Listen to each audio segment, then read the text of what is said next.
HRN listeners. As we celebrate our 15th year, we are deepening our commitment to giving voice to the next generation of food systems storytellers, and we need your help. Our internship and fellowship programs help activate new possibilities for underrepresented and underestimated young people through experiential journalism, audio engineering, and production training. Through these unique programs, HRN helps food equity stewards build essential workforce readiness skills that expand their potential and foster economic mobility. Please consider supporting these critical programs. And with a minimum donation, you can be entered to win a dinner for two at an amazing restaurant in one of 8 cities and tickets to a concert at a great venue in one of those cities. We have incredible partners across the country who have donated, as they also share our passion for helping to educate the next generation of food systems storytellers. Check out heritageradionetwork.org/15 to donate and enter to win today. That's heritageradionetwork.org/15 to donate and enter to win today. And make sure you donate before March 31st. Thank you.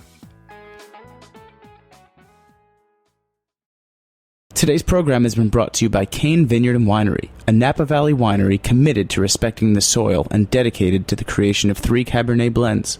For more information, visit cane5.com. You're listening to Heritage Radio Network, broadcasting live from Bushwick, Brooklyn. If you like this program, visit heritageradionetwork.org for thousands more.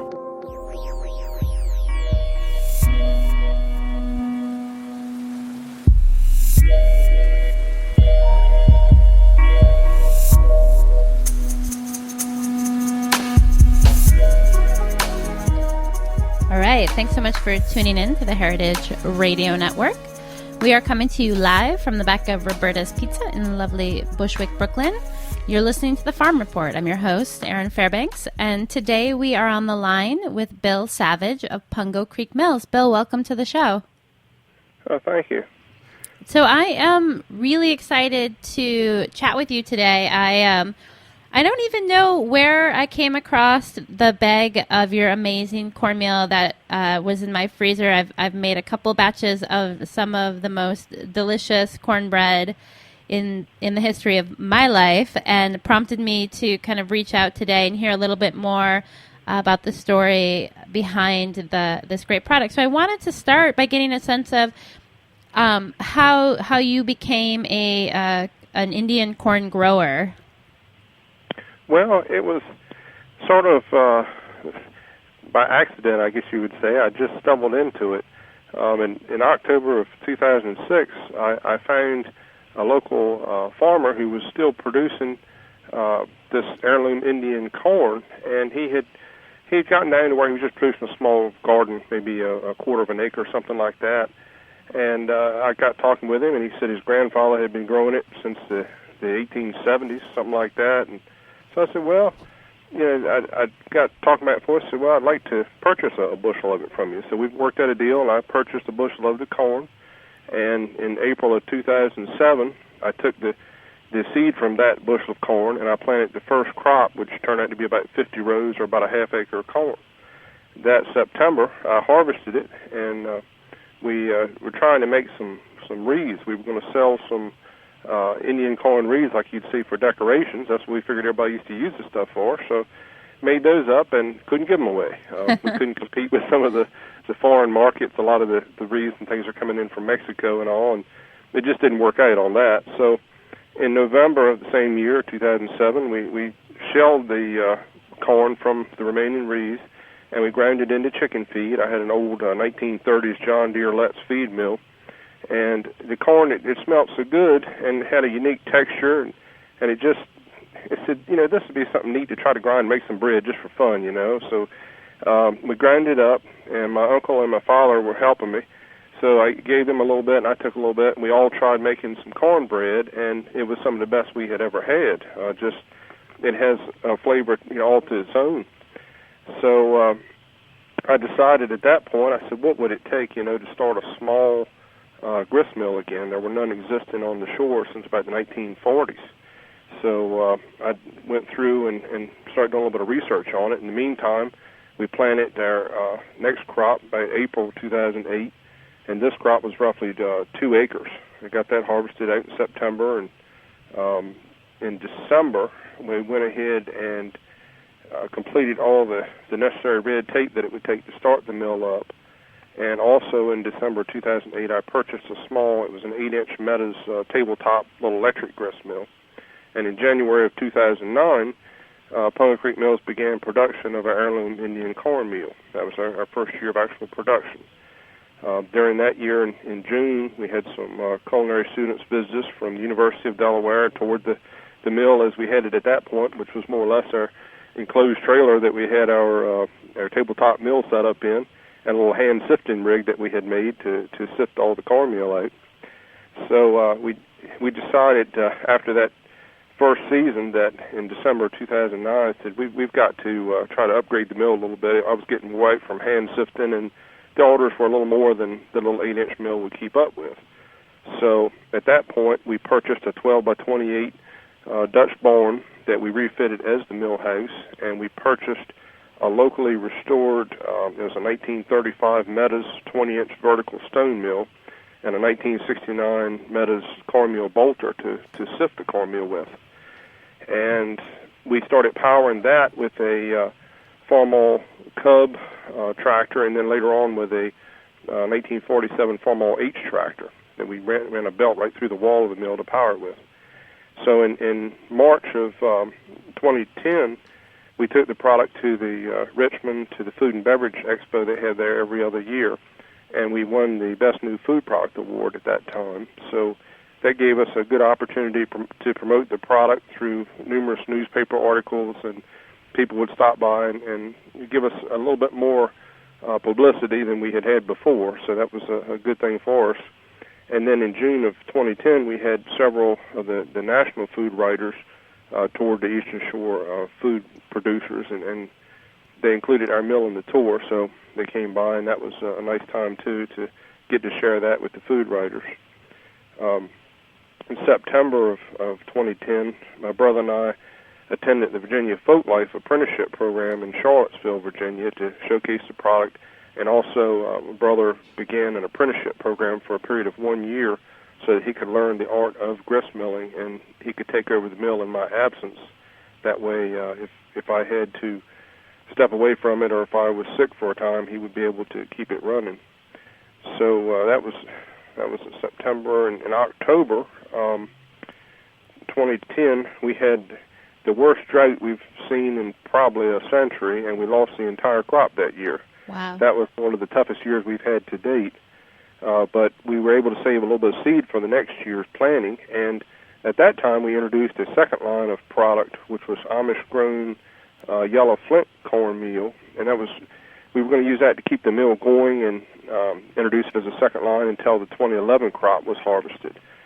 But that flint, it worked fairly well, but the sales just were not, they weren't as good as what our heirloom Indian corn was, and everybody wanted the heirloom Indian corn, and so we ended up dropping that line in 2012.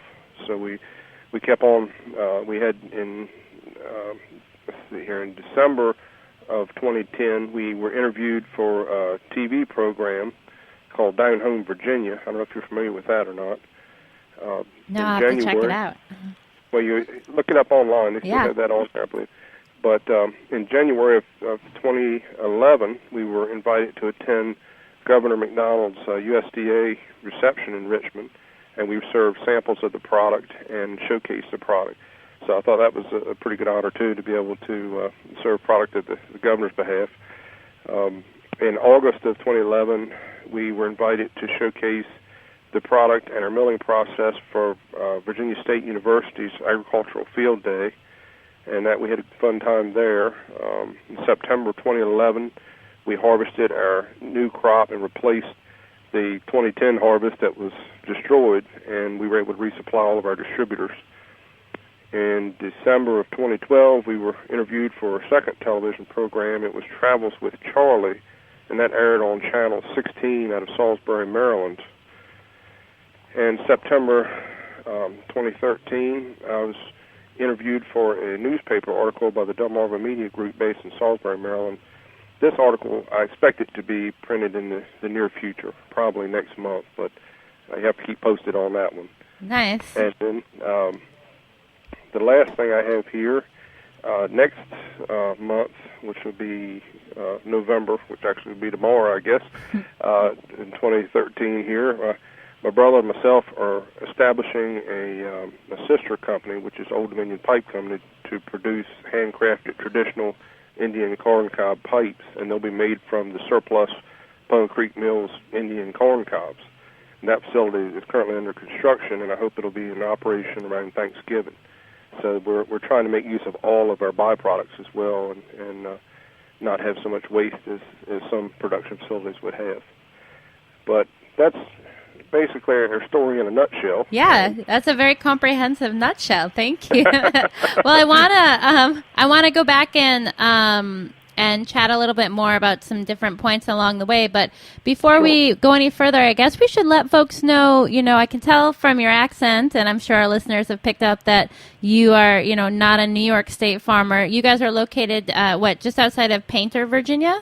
We're Painter, Virginia. It's on Virginia's eastern shore. We're across the Chesapeake Bay. Everybody thinks about Virginia as the mainland on the other side, and we have the Chesapeake Bay between us and the main part of the state. We're actually attached physically to Maryland.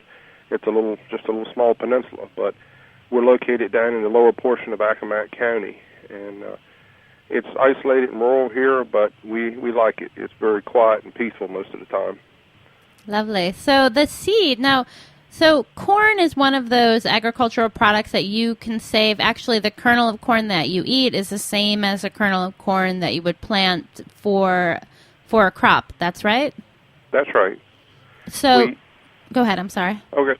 I'm sorry. What we do when we harvest the corn every year, we air cure it. That way we can get the moisture out of it, both for grinding in the mill, but also you have to get the moisture level out to store it in order to be able to replant it for the following year. And what we do, we convert it some what used to be peanut curing trailers, and we have air fans that blow through the trailers. They have little ductwork underneath them, and we tarp them, and we blow a high volume velocity of air through that ductwork, and then the floor is perforated, so all that air is forced up through the floor and through the load of corn that's sitting in the trailer. And over a period of a couple months, it will cure the moisture out and get the corn ready for the shelling process. Now, that's like the thing you call the corn crib. Like if you're driving around in rural parts of the state, you'll see kind of the old buildings with like the slat-like air holes in them. Is that right? Essentially, that's what it does. I do have a circa 1918 corn crib that I moved and brought it to the mill, and I've used it for basic storage, but I haven't cured a lot of corn in there. But the peanut trailers, the idea behind it is essentially the same thing as your old corn cribs.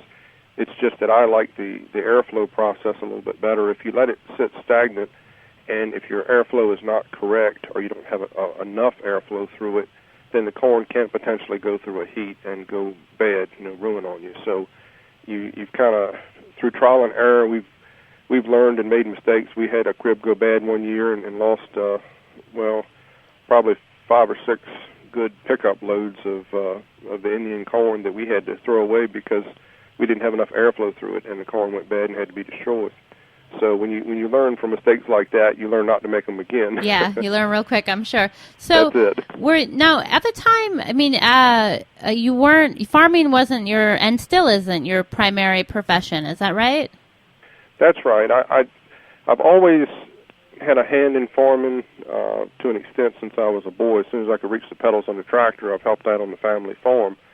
But like my father, he made his living off of the farm and farmed evenings and weekends, that type of thing. He used to work for the Agricultural Research Station in Painter, and I've worked at various jobs besides the farm work. My current job right now, I'm working with Virginia's Department of Transportation, but I've always had an interest in the agricultural side and farming, and we live on a small farm anyway, so it's nice to be able to keep that small farm dream alive. And sometimes, if you take your time and put your heart into it, you can come up with a product that maybe is a little bit more superior to all the modern mechanization they have out there. We still use old-fashioned methods and antique equipment to do most of our processing, and I believe that through hand selection and some of the older, more laid-back techniques, I believe you can come up with a more superior finished product. So that's more of what I've strived. It's more been quality to me than quantity. Yeah, and I would definitely, I would 100% agree, having tasted the product, that it was, I have to say, when I was eating, I'm like, man, if this is cornmeal, what's that other stuff I've been eating? Because it's such a unique, texture, and this real, almost like a real kind of almost umami flavor to it, and the recipe that you guys have printed on the back is much wetter than other cornbread recipes that I've used, and I've cooked it 3 times for 3 different dinner parties, and I have to say it's the thing that people keep asking me about. So I think you guys, you're really hitting the mark, and it's really delicious. I'm really excited to kind of share your story and learn a little bit more with the listeners. We're going to take a quick break, and when we get back, I want to talk a little bit more about the corn. So hang tight.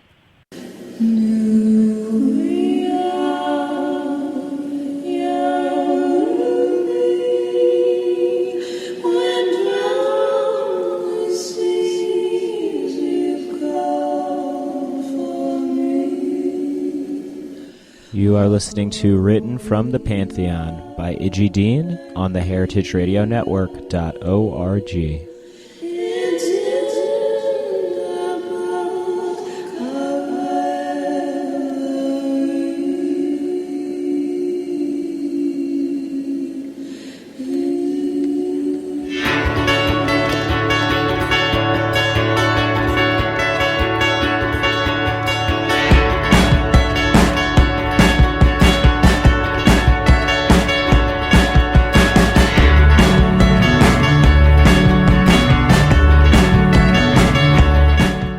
This is Chris Howell from Cane Vineyard and Winery, calling in from Spring Mountain above the Napa Valley. In our industrial world, most wines have become brands, but the wines I love are so much more. Fine wine is a civilizing substance that connects us to nature. It cannot be stamped out in a factory. If you're listening to this great show, you probably eat different. I urge you to drink different too. Go deeper.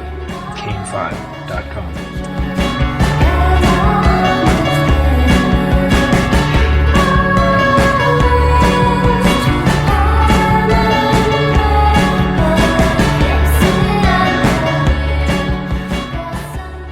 All right, we are back. You're listening to the Heritage Radio Network. This is the Farm Report. And we're on the line today with Bill Savage of Pungo Creek Mills down in just outside of Painter, Virginia.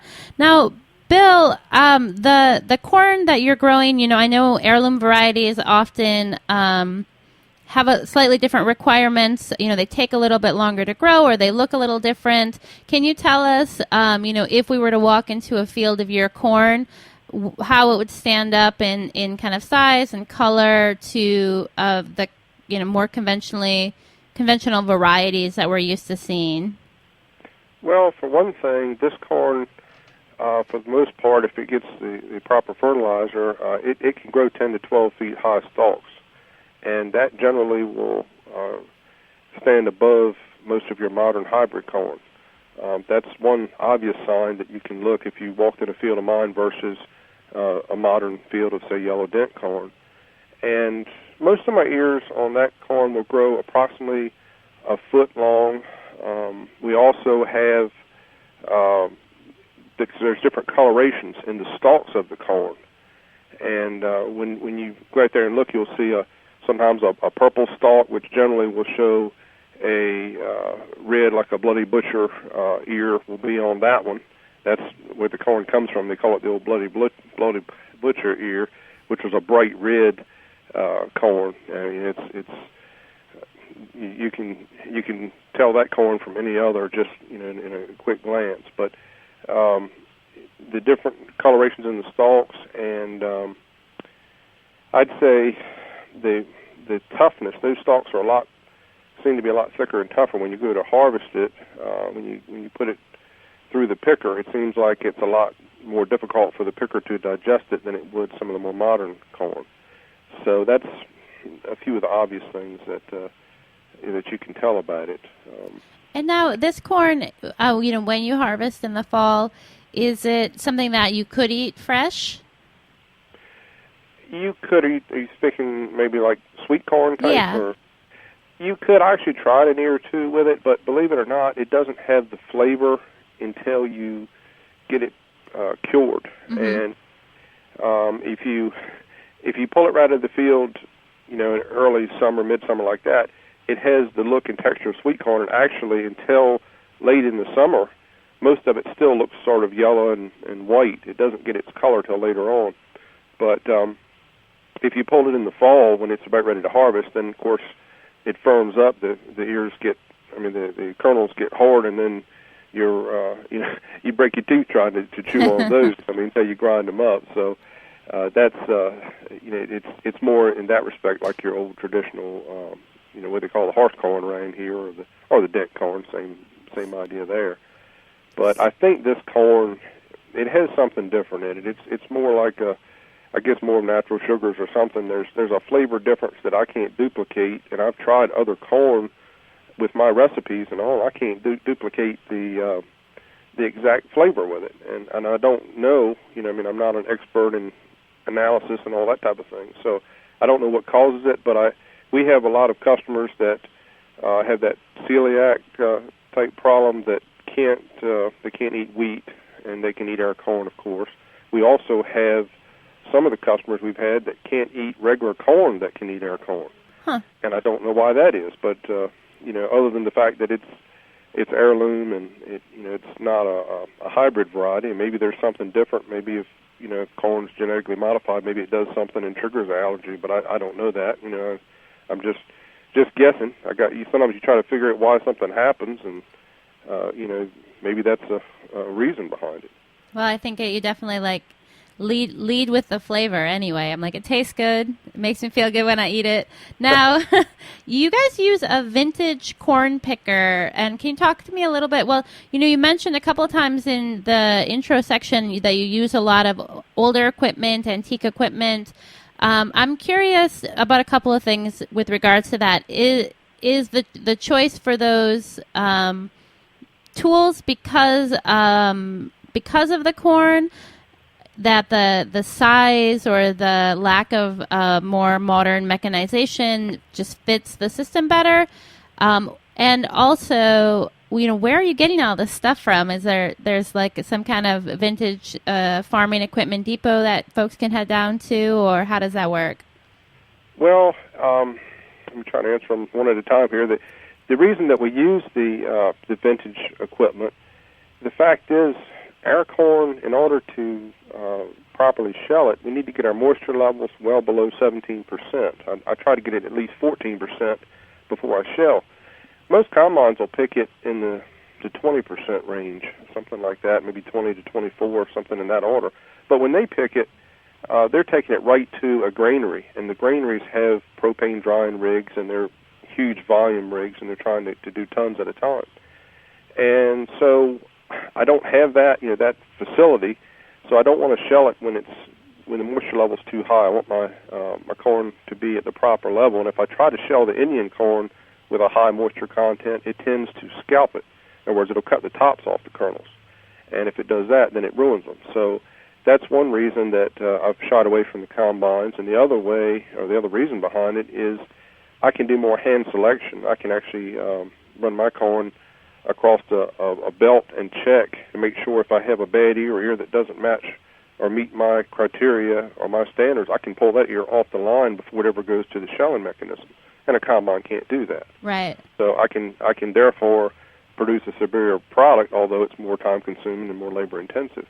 But that was a lot of the reason that I stuck with the older equipment. Another reason is the older equipment is cheaper than when I purchasing a more modern combine. And the equipment that I have found it in various locations. I've purchased some of it fairly local. A lot of it came out of Maryland. Some of it came out of Pennsylvania. And I've looked around at farm sales. I've gone to auctions, some of the antique tractor and machinery type shows. I've picked up some of it there and just acquired a little bit along. It started out, more as the hobby when we were looking at the reef part of it, and I was just picking up a piece or two just for fun. And then the stuff I started picking up for fun, when I got to the point of starting the mill, I needed the stuff. So that's when I put the old-time equipment back in service. And, I mean, we've got equipment. The oldest corn sheller I have, I think, is 1886. It's a H patch Blackhawk, little box-type sheller. You shell it, drop it into a barrel is what it was designed for. But the largest sheller I have, let's see, that's a 1940s era Minneapolis Moline stationary cylinder sheller. That one you have to hook up to a tractor, and it'll do, I think it's rated at 175 bushels an hour. I've never put that kind of volume through it, but that you drop all the corn on it, and it has a conveyor mechanism that runs it all through there and runs it through a cylinder and drops the cobs on one side into a trailer, and then it puts the shelled corn into a funnel body on the other side. So it does all the work without having to sit there and drop individual cobs into a small sheller. We started out doing that, and by the end of the day, your back knows it. If you've been dropping several hundred to a few thousand corn cobs through an old-fashioned sheller, I think that's why they did away with them after a while. Right, you can feel the difference. Now, it definitely. So the corn, the corn stays on the stalks till mid-fall, and it's while it's on the stalks, it's drying out, and then you harvest it, and you shell it right after harvest. And then it's dried. Then it's air dried to cure it to the point before you. Okay, go ahead. I'll say what we do normally. I'll run you real briefly through the process. We will plant it toward the end of April, early May, somewhere in there. We harvest generally mid-September to early October, depending on when the moisture's right. And we put it. When we harvest it with an old, it's a Ford one-row, I think it's a 601 corn picker. It mounts on the tractor, and you drive it through the field, and it pulls the corn off the stalk, leaves it on the cob. It has a husking bed that pulls some of the husk off. It puts the corn in a funnel body behind the tractor that's attached to it. Then we pull that to the house, and then we have an elevator that we drop the corn out of the funnel body onto the elevator, and that puts it into the converted peanut curing trailers. Then we blow the air through it for a couple months. Okay. When it comes out of the peanut trailers, then it's ready to go through the corn sheller and be stored to go to the mill. Okay. And I hear it said that the corn sheller is powered by a hit-and-miss engine. What is that? Well, we have a hit-and-miss. It's a 1947 International Harvester. That engine is what we call throttle governed. This one fires roughly every other revolution. And it's a water-cooled engine. It holds about 1.5 gallons to 2 gallons of water, and the water just sits in a big hopper. And as she fires and runs, it actually steams the water out of it. That's what causes it to cool. It just distributes that heat through the water, and you'll see the steam rising off the thing, and it makes a unique sound when she's firing. What I used that for, I had a 1909 A. Butch & Son 2-hole corn sheller, and prior to the use of our 1940s Minneapolis, that sheller was all I had for the first 1.5 to 2 years of shelling the corn. So I belted that engine up there, and I used it to shell all the corn. With that method, the engine would turn the belt pulley on the corn sheller. And I still use it today because what I do a lot of times is I'll pour my shelled corn through that same unit with that engine belted up to it in order to go through another cleaning process. I like to go through 2 or 3 stages of cleaning process before it actually goes through the mill. So I still use it in more or less as a cleaning type operation now. But it's very efficient. That machine, that little engine probably will run all day on 1.5 gallons of fuel. Wow. It's better than those automobiles now. So, once it has gone through the corn sheller, is there another aging process before it gets milled, or? Well, what we do, we purchase brand new sandbags. Is the way I store it, because they're polypropylene and they're woven, and it allows the corn to breathe. And I put it in my grain house, which is a temperature-controlled building as well, and let it sit in there, and that further dries it out. I mean, you'll slowly drop 1% along. And what I try to do there is just keep my crop safe and stored and just keep it on more or less slow drying. I have an AC unit that I run in there, and it helps pull any moisture out of the building. And I keep a fan running on it 24 hours days, 365 days a year that keeps air circulating through that building. And I believe that it helps to keep that stable. If you put that in a hot building, then you would have problems because there's no preservatives on it. So temperature control for me is key to try to keep it as high quality as possible. I want to keep a good crop, and you don't want weevils and that type of thing to develop. So sure.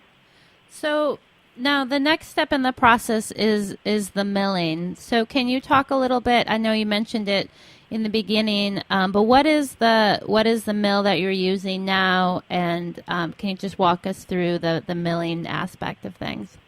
Okay. Well, the mill I use now, I say it's a 1935. It's a Meadows 20-inch vertical stone mill. In other words, the stones, instead of being horizontal, they're set vertically in that particular mill, and they face each other. You have a standing stone that sits still, and you have a running stone that's turned by the tractor. The tractor turns a pulley on one end of the mill, and that's what does the revolutions of it. It turns up about at 700 RPM, and when you pour the corn in the top, it has a hopper that holds about 150 pounds. Well, that will go through that about every half hour, 45 minutes. She'll go through that 150 pounds of corn. It grinds it, and you have a little wheel on the side that you adjust for how fine you want that corn to be, how fine you want the meal to be on it, and it's more rack of the eye than anything. There's no gauges to set that. You just have to learn that from time. And when it comes out of the mill, it drops into a bucket. Well, I take that bucket, and then I pour that into the bolter machine, and the bolter, essentially it looks like a combine reel that's wrapped in a specific mesh stainless steel screen.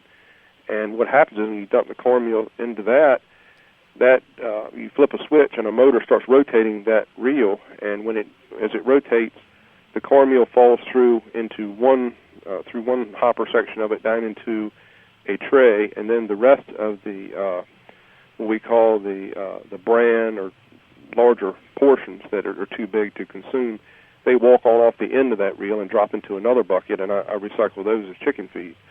So I'm able to get the specific size that I'm looking for of that cornmeal.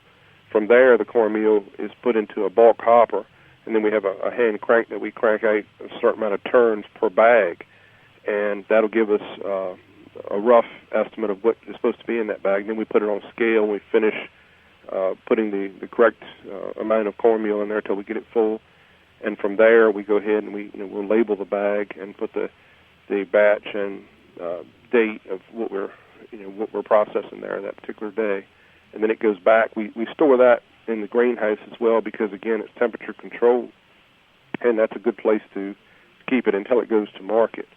We generally do 300-pound batches, something like that.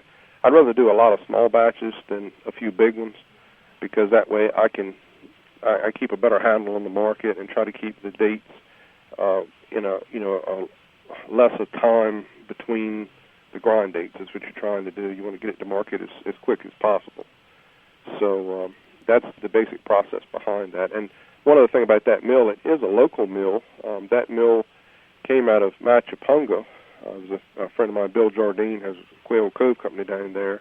I purchased that mill from him, and he had bought it from a local farmer, and apparently it was in a mill on site there to Pungo. Well, Bill sent it over to Meadows Mills, which is still in business in North Wilkesboro, North Carolina, and they factory rebuilt it. So when I purchased it from him and put it back in service, it's the first time that mill had been in operation probably since the 1960s. It had been a long time, but it felt good to get an old Eastern Shore mill up and running again. Yeah, I'll bet. Now, the storage once the grain has been ground, then you're kind of working against the clock, as you mentioned. There is a freshness factor there. So once folks get a bag of freshly ground cornmeal, I mean, if they can help themselves to not eat it immediately, which is what I'll be doing when I get my next order, what is the best way for them to store it to make sure that it's fresh when they're ready to use it? Generally, the worst enemy of this type of cornmeal, because again, there's no preservatives in it. You don't want to leave it in a hot, high humidity environment. Most people I recommend, if it's going to be a week or two, generally it's not a big issue. If you're in most people in air-conditioned homes this day and time anyway, even in the warmer weather. But if you're worried about it for just a few weeks to a month or so, put it in the refrigerator. And if you'd like to store it for months at a time, we have actually done a test, and we have stored some for up to a year in a freezer. We put it in a plastic bag, seal it up, and put it into a chest freezer, and brought it out a year later, it was still fine. So you can extend the date, pretty far in the future if you'd like to. It's bad for me because I can't sell you cornmeal if you're storing it in there. But then again, that's the way to do it if you're going to store that for months at a time. But most people can't let it last that long. They tend to eat it up a little sooner than that. So now, if folks want to purchase a corn, they can definitely visit the website www.pungocreekmills.net. And then I know you're available in a number of locations around the Virginia area, which are listed on your website. Is there any other way that would be good for folks who are kind of looking to taste your cornmeal, or is visiting the website probably the best?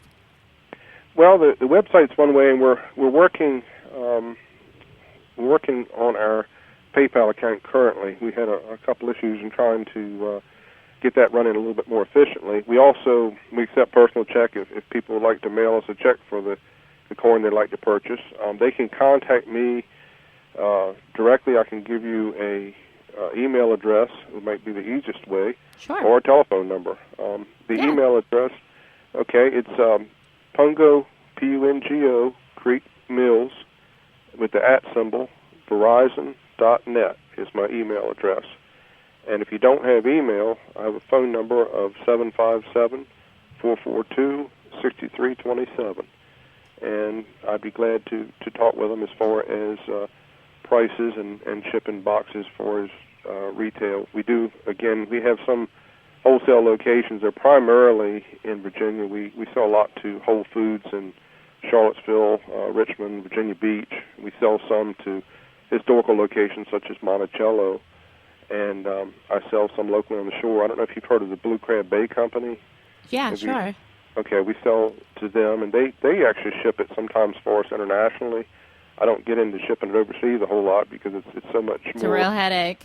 It's with the customs and that type of thing. Yeah. And if you're shipping powder and that type of stuff back and forth, I said sometimes I'd rather let somebody else deal with that headache. But they do ship some. I've had emails from all over the world, people that would like to purchase a little bit of it, and I generally refer them to them in that case. But we have, like I said, we have several small locations here in Virginia, and I know it doesn't help people in New York on that, but I'll work with you. If anybody wants it, if I have to sell it myself directly from the mill, I'll do that, because we do have an online price for people that just don't have access any other way to get a hold of it. So Excellent. Great. We'll definitely work with you on that. Well, Bill, we are unfortunately out of time, but thank you so much for taking some time out of your day to tell us a little bit more about the corn. And folks, definitely do yourself a favor, buy a couple bags of the cornmeal and enjoy some great cornbread. Thanks a lot, Bill. Well, I appreciate it, and thank you for having me on the program. Again, that's Pungo Creek Mills. Learn more about them by visiting www.pungocreekmills.net. Thanks so much for tuning in. This has been another episode of The Farm Report. This, like all 30 of our live weekly shows, are available for free. Check out our website, www.heritageradionetwork.org. If you like what you hear, please consider clicking that donate tab and becoming a member today. Thanks so much for listening, and stay tuned in.